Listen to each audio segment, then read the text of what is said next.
Hi, I'm Paul Brodie. We're in my shop, Mitch behind the cameras.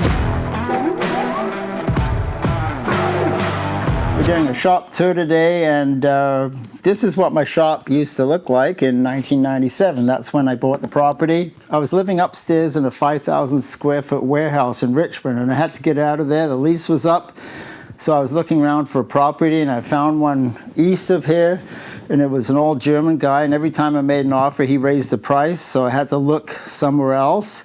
And my time was getting really short, so I found this place, and it was land value, and it was a foreclosure, so I'd have to buy it off the bank in court. So I got a realtor to help me out, and I was so sure that I was going to get the place, and I didn't think anyone else was interested in it because it was just land value. So I even went as far as to have the concrete floor poured. It cost me $9,000, and I didn't even own the property yet. And I think back, and it was a bit of madness, but I was young and reckless. And anyway, I did get the property, obviously, because I'm still here. And that's when the realtor told me there was actually 3 other people interested in the property, but my bid was the best. So that's the story of how I got the shop all those years ago. We're going to look around the shop now, and we're going to show you what's right here in the shop now. A bunch of motorcycles and a bicycle frame, a bicycle mostly made. And let's do that. Thanks for tuning in. I'm still working on this bike. I made it in 2013. It went down to NABS. It won a prize for the best a city bike. And I robbed parts off eBay, so I had to change wheels, buy new wheels, things like that. So anyway, in the last video, or one of the last videos, people saw this in the background and they wanted to know more about it. So it's Columbus tubing, it's fillet brazed, it's got a roll-off rear hub, Hope brakes.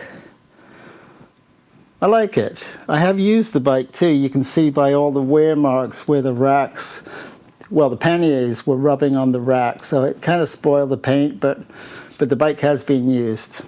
It's going in the bike show on June 15th, 16th. If you buy tickets, see you there. Here's my Tiger Cub. We did lots of videos on this. I think one point Mitch added up the videos. We got 44 videos on the Tiger Cub. It proved to be pretty popular. And there was a lot of work. It's a 1959, 200 cc's. We figured out the carb, so springtime now, it's time to get insurance and go for a local ride. Let's go over here now. I'm here with Harry High Pipes. This is an Excelsior which I made, and in 2019, I took it down to Florida. There's a race called Sons of Speed, and I wanted to be in that race. It's a crazy race because you've got a one-speed motorcycle. They're often 1,000 cc's, and no clutch, no brakes. So what can go wrong? Anyway, I go down there, and in the first lap, I go around, the throttle sticks, and I had to make a decision on the spot, like in about a second, either hit the wall or fall off the bike. So I chose to fall off the bike and ended up getting flown to hospital in a helicopter. It took me 7 months to learn how to walk again. And I still got the marks here where it hit the track. And its name is Harry High Pipes. I named it because the pipes on this side are high. And this is my bike. It's not for sale. Even though it tossed me off, I really like this bike. I'm keeping it. Aramaki 350 here. I bought this bike I got it for 50 bucks in a case of beer, which is a great story. I got it back in 1996. It's a 1970 model made in Italy, sold over here as Harley Davidson Sprints. So this bike is 54 years old, looking good. And this is Ruby Racer. Ruby Racer has been neglected lately. I haven't worked on her for 4 or 5 years. So that is an upcoming subject for our YouTube videos, Ruby Racer. I won some races on that. Another story for another time. We're going to look at the Aramaki now. Aramaki 350 road racer on the shop tour we did last time, 3 years ago. That's how long it's been since we did a shop tour. I had the frame, I had the motor, and I had a bunch of parts, and I talked about how I was going to make the bike. Well, the bike's made, and the big news for the bike is that we have plans to go down to the Salt Flats in August to see if we can set a record. The record right now for MPG, modified pushrod gas, is about 96 miles an hour. So here's another project. I went to Bent Bike. I bought 2 chrome fenders. I'm going to make them into one fender, one long fender, because I want it to go from here round to here. It has to keep the salt off the engine and the bike. And there's going to be a mud flap as well. So that's the big plans for August. Now we'll go to the bench, and I'm going to show you a bunch of small tools and things that I use in the shop on a pretty constant basis, so that you'll get an understanding of not only that I've got a lathe and a mill and bandsaw or drill press, but there's a lot of little stuff as well. So let's go do that. Obviously my lathe, but I want to show you about the tool holders that I use. And it's a quick change. See how that works? There's a cam here, so it locks, and I can change a position really quickly, and it's always at the same height. If I want to change the height, I move this up and down, so that's easy to do if I put a different tool into the holder. So I'm going to bring all the holders over to the workbench, and we'll take a closer look. I got the tool holders laid out here. I have 9 of them. I used to have 5, and I think I bought 4 more, and I searched around. If you find them on eBay, what the problem is, you don't know what size it is, because if you look at a photograph, you can't tell the difference from a small one and a large one because it's just a photograph. And I'd like to tell you what these are and what size they are, but I cannot find the invoice, and I can't find any sort of markings on them, so I'm sorry about that. If you want to know how long they are, there's a dimension, and in inches, if I measure it, it's 3 7/8. So that's the size there. So if you look here, I got boring bars inside there. They got carbide inserts. I got small, medium, large. I got a threading tool. This is to thread externally. This is to thread internally. This is a sort of all-purpose carbide tool, and there's other ones as well that I can swap it out. Can you see? But this is the one that I mostly use. Inserts are $8 each, I think. I've got a parting tool. I've got a tool that's got a radius on it. It's sort of circular, and it's kind of small. And I've got a larger one as well that I can use. This is a 3/16 radius. And then I got a knurling tool. So this is what I use on the lathe a lot, this selection. I'm just showing you random things here now. These are inserts. This is how inserts come. You can buy a package of them like that, maybe $8 each, so you can add it up. They do start to add up. Sometimes the supply place will sell you 1 or 2 at a time. So inserts, all different kinds of inserts. I have thread gauges. This is a set of standard thread gauges. You can see these ones are really big. This is a metric set. So I got standard, I got metric, and then this here is more thread gauges. So thread gauges, when you have to measure things, I don't use these much, but these are called ball gauges, and they go into a hole and you open it up so that you can just move it with a little bit of resistance, not much, and then you measure that with a micrometer. So these are snap gauges or telescoping gauges.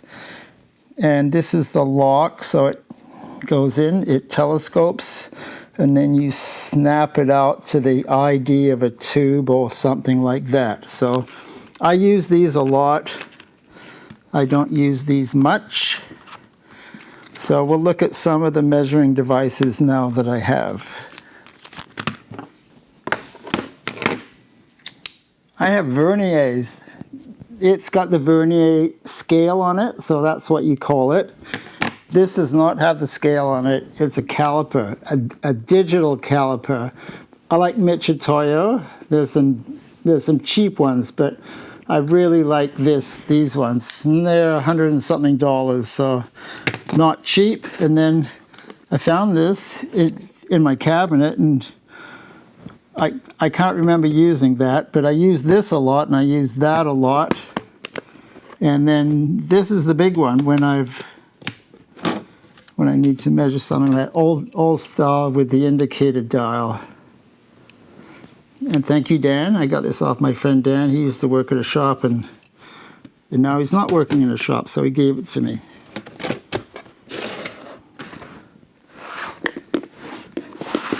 All right, if I need to measure things, and I was working on engines a lot, so I needed to be accurate. I got micrometers. This is from 0 to 3. I got a nice set. It's not like super high end, but it's good quality. And that's how you check them to make sure that they're up to standard. And then this is, oh, it's a Mitutoyo. It's a 3 to 4. And I use this sometimes, not all that often, but it's nice to have around. And then in here is inside mics, also Mitutoyo. I had a set earlier on, and it had a wooden case that was really nice, and I wasn't using it, so I sold it. And then I wished I hadn't sold it, so I found this one. So all of the instruments are nice. You see how this works? It goes up to 1/2 inch on the scale, but there's a 1/2 inch spacer here, so I can take out the 1/2 inch spacer. So that's how you get it. And then these are the, if you want to go really big, if you got a big cylinder, this is 9 to 10. And you see what happens? Oh, there you go. There you go, your inside mic. And then if you're going down into a hole or something like that, you can take out this, and then this plugs in like that. So if you have to go down into something and your hand won't go in there, that's the handle. Okay. Okay, one more thing I'll show you here while it's out is a depth micrometer, and this is really handy to have. So if you're measuring and you got to go down, this is the micrometer. And it's the same thing here. When you have a different depth, you have these. And I think how this works, there we go. Been a long time since I've used this. Can you see how this is working? I changed the shafts, and now I go a different depth. So this is the ratchet here, because you don't want to force it down. See how that works? It just clicks. It takes a light pressure. So if you're measuring a series of holes, you can, if you use this, you can have consistency in the pressure on the end. I think that's called the anvil, I think. You can correct me if I'm wrong. There you go, that's most of my measuring stuff. I like having all this stuff. I drill lots of holes, lots of people do. So I've got an index of drills. This is a standard set, nothing fancy. It's good quality. Goes from a 1/16 inch up to 1/2 inch. But what's really handy is to have a set of number drills. I got this in 2015. It was a garage sale, an estate sale. And it is so handy having incremental sizes going up, because sometimes in between one size and the next there's a bit of a gap if you measure accurately with a micrometer or a vernier caliper. Very handy to have the number drills, and I got letter drills too and things like that. When you have to take off the sharp edge, this is my set of countersinks. So you can see I got really big ones, and these are kind of pricey. These aren't cheap, but if you get good quality, they'll last you a long time. This one has been sharpened, I think. Maybe not. Yeah, I think it's been sharpened in here to make that a little sharper. A few episodes I talked about rags and how these are the microfiber ones, how they hold the chips, and if you want to wipe your hands, you can have a cut. I found what I wanted. I went to Home Depot, and these aren't sold in the store anymore. These are sold online, and they're a lot less money online. I think it's $9 for a whole packet of 25. That seems a lot cheaper than the in-store price of $23. So I bought a few packs of these, and this is what they look like. I really like them because they got a hemmed edge. They work for oil, good for cleaning your hands. That's the rag segment. I often use a set of small files like these ones here, and maybe from a distance they all kind of look the same, but they're not, because some are a little coarser and the cut of the file is at a different angle. Sometimes you can see this one is kind of on the thin side, this one is a little heavier duty. So I have my favorites. When I have a job and I need a file, I choose one of these. It's not like I always go to the same one. So just showing you my selection of little files that gets used a lot. Here's a peek inside my tooling cabinet, and I got drills, and I got height blocks and reamers, mill tooling. This is to hold things down on the table. I got metal here that comes in very handy. Whole bunch of hole saws over here, a bunch of taps, odd sized taps, things like that. So I'm in and out of here a lot when I'm working on the mill. And then over here, this is some of the stuff that goes up into the arbor. We got slotting saws, holder for an end mill, boring bar, a cutter, a face, couldn't think of the name, but it's a face mill, a drill chuck, and then these are all R8 collets. They go up into the quill, and I can put different sizes of end mills or cutters in there. So this is kind of my arsenal for working on the mill. You gotta have the tooling. You can't just have the mill. The two go hand in hand. I thought we would round out this episode by showing you just some simple things that I use on a pretty constant basis. So as you can see, I'm a big fan of Sharpies. Got Sharpies everywhere. They really need to sponsor us. Okay, if I have to polish up some aluminum or some chrome, this is a very handy substance here, Autosol. It used to be called Solvol Autosol, and somehow the name got changed. Masking tape. If you've watched me work, you know that always using masking tape. Band-Aids. Band-Aids are good. Anti-seize. Actually never seize. It comes in a larger container, but it's handy having a brush just to put it onto threads. That's good. I got machinist blue. If you need to mark something out, this is good. It used to have a brush going down inside, but the brush is broken off inside, so I got masking tape on top. I use quite a bit of Scotch-Brite. This is coarse. This is very fine. Very good product. Constantly sanding something, so I got a roll of 80 grit. What is it, 50 yards? Something like that. It's It's a cloth backing, 80 grit, inch wide. And then on the lathe, when I have to cut something, you've seen me use a brush and some oil. This is the oil. It doesn't have to be this, but this works. It's just a cutting oil, a threading oil. So that's handy. And then if I'm hand tapping, I use anchor lube. So I bought a big bottle, and I'm in the habit of putting dates on things. This is from '04. Now I got about that much left. And I dumped this into the little bottle. You can see it's been decades since I bought a new little bottle. Very good for tapping. And I've got some grease.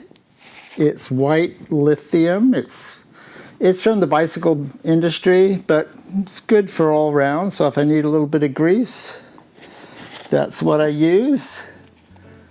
And I think that's about it. Coffee's good. Thank you for helping us out with the coffees.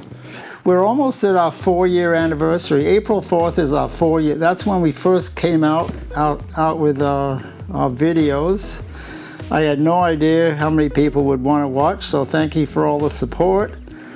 And I hope you enjoyed this shop tour. I know we haven't done one for quite a while.